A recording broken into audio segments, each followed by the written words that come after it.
Hello, and thank you for joining this episode of Global Perspectives, a Janus Henderson podcast created to share insights from our investment professionals and the implications they have for investors. I'm your host for the day, Lara Castleton, U.S. Head of Portfolio Construction and Strategy. And today we're venturing outside of the U.S. markets to talk about the international space. For years, U.S. markets have outperformed most of the ex-U.S. environment, but with a recent rotation out of some mega-cap tech names and still record levels of cash sitting on the sidelines, a lot of investors are wondering where to diversify their assets. In our consultations globally, we frequently hear the question, is now the time for ex-U.S. equities? So to dig in to that space, I'm joined by Julian McManus and Chris O'Malley, co-portfolio managers on our Global Alpha Equity team. Today, we'll discuss the macro backdrop behind ex-U.S. markets, talk about why the tech trade is not just a Magnificent Seven story, and dig into some of the implications for investors as they think about allocating to the space. Gentlemen, thank you for being here. So Julian, I want to start with you. Just to set up the macro backdrop, I mentioned how U.S. markets have been outperforming ex-U.S. for quite some time. What's the best explanation in terms of that divergence? Well, I think it has been driven primarily by the Magnificent Seven in the U.S., and for good reason, because the U.S. has an environment that's conducive to business models like scaled platforms such as Amazon, Google, and Meta platforms. And I think that a lot of innovation has been going on in the US in a way that's been difficult for Europe or perhaps Asia to emulate. Okay. Yeah. And Chris, if I look to the markets this year, there actually have been some pockets of outperformance outside the US. Can you talk about where some of those have been? Yeah, sure. European banks have outperformed as those companies' valuations were depressed. Their net interest income should continue to see growth driven by a higher interest rate environment. And those companies continue to return cash to shareholders. Within technology, there are also selectively tech companies outside of the US who are seeing revenue growth as they are benefiting from many of the same trends that the Magnificent Seven here in the US are exposed to. Obviously, also Japan has been a very strong market of late, and a lot of that's being driven by fundamental changes happening at the corporate governance level, and where we're seeing significant improvements in capital efficiency by really large companies like Toyota, but also the banks and the insurance sector. Okay, great. So I'm excited to dig into tech a little bit later, mentioning that Mag 7, which you just talked about, has been such a big driver of the outperformance in the U.S. markets. We're going to talk about some of the ex-U.S. tech trade as well. But I guess as we set up looking forward, one of the biggest dynamics over the last decade, too, has just been extremely low interest rates, low inflation. As we look forward, is there any backdrop in the macro environment that could set up international to potentially outperform U.S. or at least do better than the last decade? What would you be looking at? I think one of the things that are likely to drive international markets is cuts in interest rates. And so as the ECB is actually now, the European Central Bank is now ahead of the Fed in starting its cutting cycle, you could see more rapid interest rate cuts in Europe, and that could spur some fairly large moves in more of the cyclical parts of the European market that tend to be more represented in Europe than in the US. And then more recently, we saw some positive economic growth coming out of Europe. So does that add to the story as well? Yeah, I think some other things that you're seeing in Europe are you're seeing inflation come down at a faster pace than it is in the US. And you're also seeing PMIs in Europe start to inflect positively. The other thing that's interesting about Europe is the spread between the US and European valuations are at their widest point, the widest point that we've seen in 20 years. So we are very constructive on the European market going forward. And so valuations are also a really big topic. Again, interest rates used to be 0%. They are no longer 0%. And so that has a big implications for valuations. I think international has a little bit more attractive valuations than the US. Is that fair? That is fair. In Europe, we're seeing PE ratios at around 12, whereas in the US, we're closer to 20.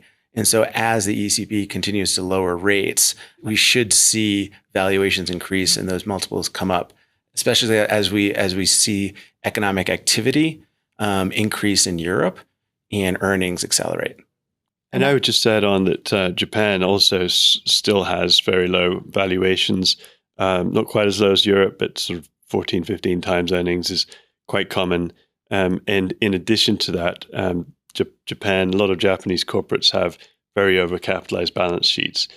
So as they buy back shares and deploy capital more efficiently and unwind their cross holdings, they're cheaper than they look when you strip out all of the cash. And so there's a lot of upside to valuation multiples in not only Europe, but Japan as well. Great. And so for investors who are, as I mentioned, recently rotating out of maybe more expensive mega cap tech names, there are definitely places abroad, ex-US, where those valuations are more attractive.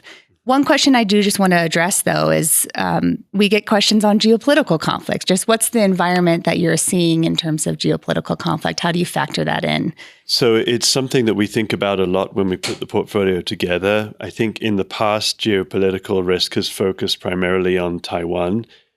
We happen to think that China is not in a position to take military action against Taiwan, at least for the next few years. What worries us more, I think, is what's happening in Europe, particularly in Ukraine. And that's something that definitely factors into the way that we put the portfolio together. Defense companies are an obvious example of an industry that's been neglected for many years and now actually is becoming increasingly important. Right. And just one thing we always talk about is, too, correct me if I'm wrong, but ex-US markets tend to be a lot more multinational as well. So while there is the thought that geopolitical conflict, particularly in Europe, is going to really hurt all of those companies like they would here in the US, it is a different backdrop in those markets because they get their revenues much more globally. Is that right? Yes, I think that's fair to say. So geopolitical conflict, something that's definitely on the radar. The other one that I get questions on quite frequently is just the dollar. And for a very long time, we've been waiting for the US dollar to weaken versus international markets. Just how do you think about the dollar going forward? So I think that predicting currencies is about the hardest thing you can do in financial markets. And so for that reason, we deliberately minimize currency risk. But currency is really not an area where we want to spend our risk budget. Okay, so that makes sense. It looks like we're really looking at bottom-up fundamental stories. We're factoring in the macro environment, which is set up to potentially look good with valuations where they're at, with interest rates coming down, inflation coming down. So let's dig into some of those more exciting areas. And innovation is not something you have historically paired with international developed markets, but that's one I want to talk about, especially in the technology space. So technology has been a very popular sector as of late. It's typically been dominated in the US markets. But what are you most excited about or cautious on in technology ex-US? I would say that I'm particularly excited about the enabling technologies behind AI and behind what we're seeing in the US. So NVIDIA actually has TSMC, Taiwan Semiconductor, make their chips, mostly in Taiwan. And the enabling technology behind Taiwan Semiconductor actually comes from the Netherlands in large part. So ASML and originally their parent company, ASM International. There's a massive ecosystem of equipment and technology and process technology companies that provide the lithography equipment and the packaging technologies that enable TSMC to make those NVIDIA chips. So it's not well recognized, but a lot of that key technology is outside the US. Okay. And given where some of these companies sit on the technology curve and where their niches are within the semiconductor process, so we believe some of these companies could grow even faster than semiconductor CapEx spend. Okay, interesting. And so AI is a big topic this year, starting at the beginning of last year, actually, as well. I don't know if it's going to continue the trend recently of some of this AI scrutiny in those mega cap tech names, but how do you view the landscape globally with AI? So I think that the software side of things is likely to continue to be dominated by headlines and innovation out of the US. But I think a lot of the hardware and the process technology and the materials that enable it are going to continue to be dominated outside of the US. So think Europe, in the Netherlands particularly, that ecosystem has a very long history and is difficult to replicate, but also in Japan. And a lot of semiconductor CapEx is actually going into Japan, both in Kyushu in the south and Hokkaido in the north. And the amount of innovation that's going on there is really impressive. Great. So AI and technology may still be a U.S. story going forward, but there's a lot of these underpinnings behind the scenes that are concentrated outside the U.S. Exactly. So technology also investable there, ex-U.S. Let's turn to other sectors then, because U.S. markets do have different sector concentrations than non-U.S. So I'm just wondering, what are investors potentially missing out on if they are too narrowly focused on the U.S. markets going forward? So I think that in the past, markets like the UK have been criticized for being very heavily dominated in terms of banks and mining companies. In the past, those were businesses that were considered unattractive. We would point out that there are actually some really interesting things happening right now. In the case of financials across Europe, capital bases have been rebuilt, and now very strong management teams are creating a lot of value by returning capital to shareholders and repurchasing their shares at massive discounts to their intrinsic value, which creates a lot of value for shareholders. And also an unappreciated, or we think underrated, aspect of mining companies is the way that they are going to be actually enabling the energy transition in future. So as we transition from a carbon-based economy to using more electric vehicles and so on, we're going to need a lot more copper in across grids and in our cars. And so that's where mining companies come in. Chris, anything you'd want to add there? Yeah, specifically on European banks. I mean, these companies, had traded at depressed valuations for a decade. And what we're seeing now is the companies are benefiting from a higher interest rate environment. And even as we're seeing interest rates come down, the company's balance sheets will continue to benefit for years to come. These companies also operate in markets that are much less competitive to the U.S., and they're earning returns that are much higher than they have over the last 10 years. And so we still see plenty of room for valuations to improve there.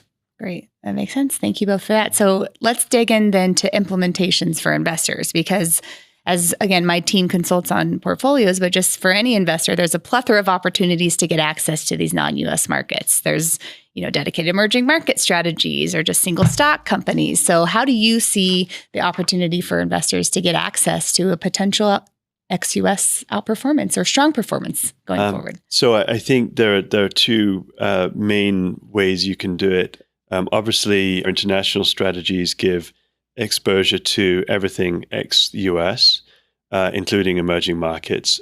The other aspect is the possibility of not dividing the US and international.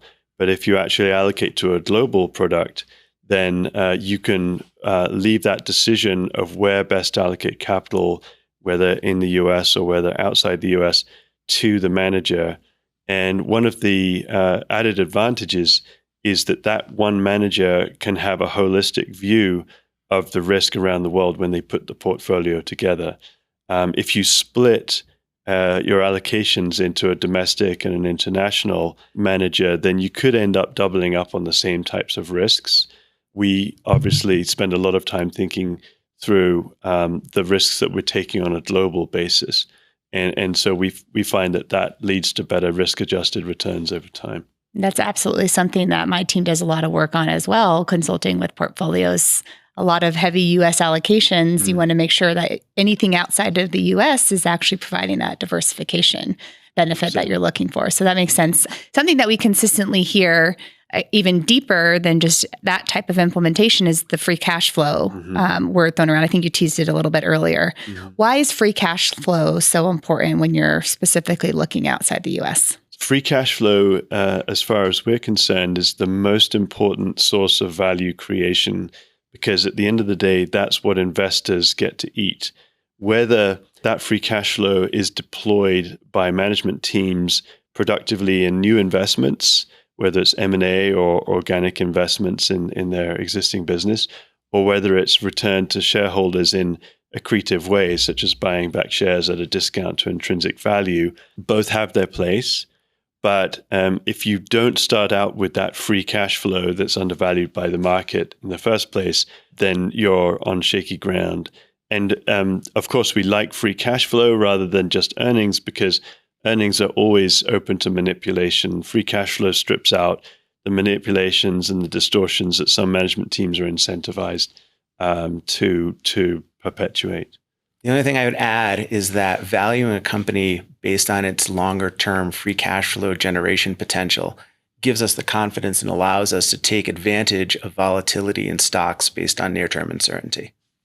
I love that. And that there has been some near-term uncertainty in the international market. So by focusing on those metrics, it seems like you can maybe avoid some of those unforeseen circumstances to the best of your ability. Yeah. Great. Well, before we wrap up, I think we would be remiss to not talk about elections. This has been a very big year for elections across the entire globe. I would love to just get your takes on the elections that have happened and what to expect going forward. How should investors think about them? Yes, there have been a lot of interesting elections recently with unexpected results. People were very nervous going into the French election.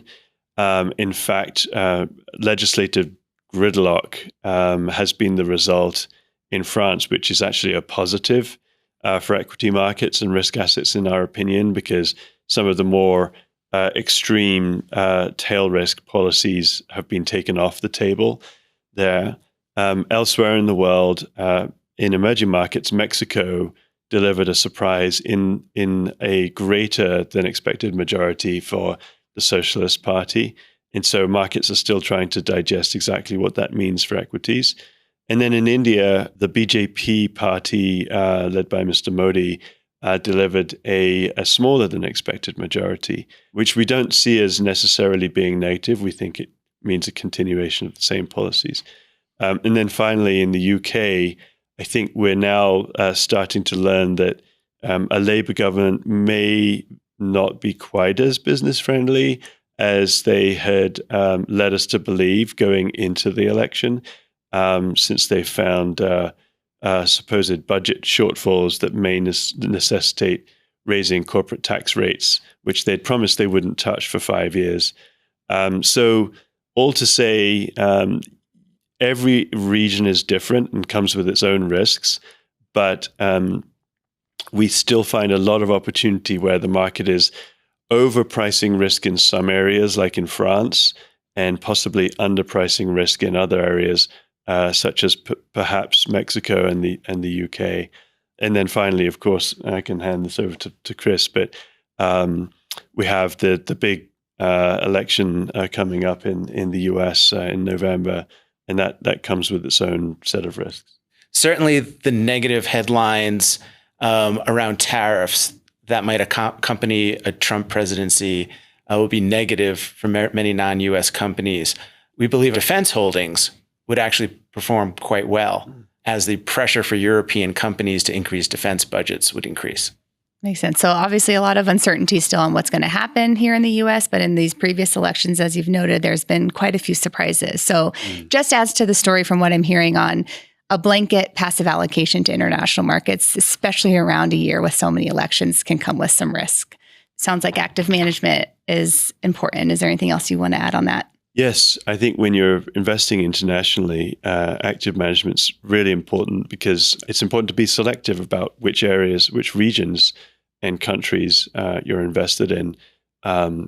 Corporate governance is really important part, and it's really important to be able to select companies in countries where the rule of law and shareholder protections are robust. And so that selectivity is much more powerful and really important in terms of differentiating versus just scattergun index approaches. Well, thank you both for being here to walk through all things ex-US today. And we hope you found the conversation useful and came away with a framework to think about how to implement an allocation outside the US by focusing on free cash flow and active management in the space.